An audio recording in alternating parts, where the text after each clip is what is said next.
10 years, there's been a drastic transformation in national security and geopolitics, especially for India. Ever since our Prime Minister, Mr. Narendra Modi, has taken over, the national image of India, it's taken a huge leap after Manmohan Singh, and this has become a global trend. In the other countries, you have the president of China. It's happened in America. We had earlier Donald Trump. France, you have the right wing.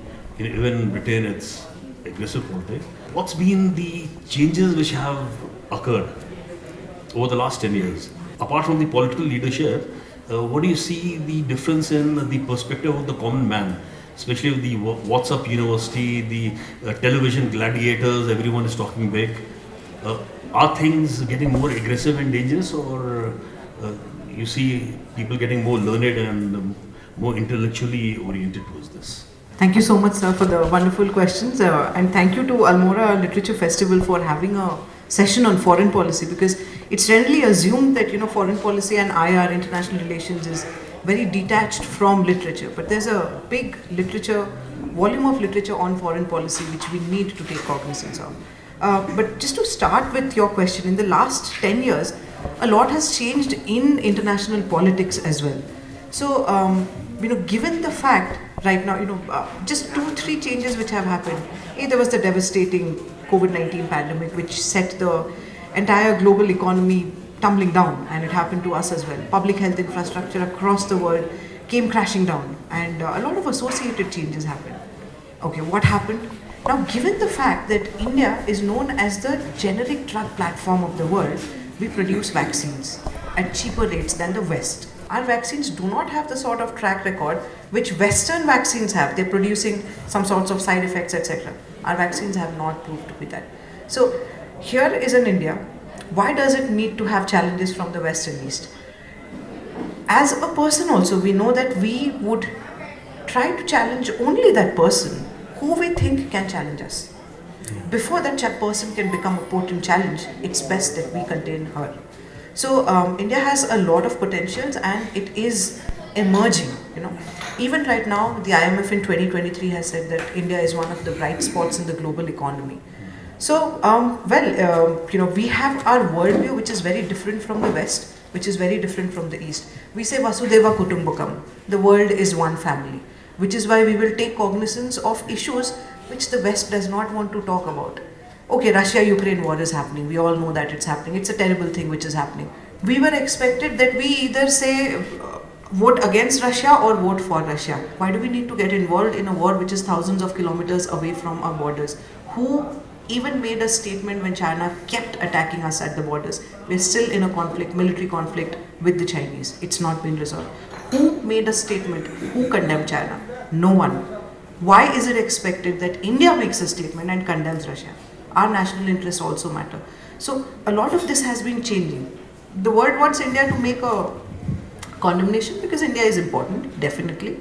But that sort of understanding that India is not going to move here or there as per the West diktats, as per China's diktats, that is still missing. So what has happened is that now, in the last 5 years, I would say, we've come up with our own understanding. When we talk about international relations, we don't talk about Indian theories. How many of us, and I see a lot of youngsters in the room.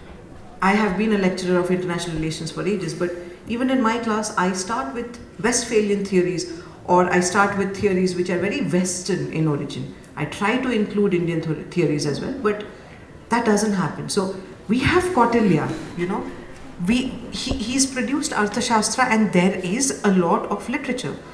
Beyond that, the way India has been taking a very, very neutral stance is also very important. A few months ago, there was this conference on international politics, and there was someone from the Ministry of External Affairs who said that when we don't say anything, on Russia, our silence also means something. This is India's way. We might not make a big hullabaloo or hangama out of the things that we are doing, but we do our things in our own way. What have we done? Russia-Ukraine crisis is happening.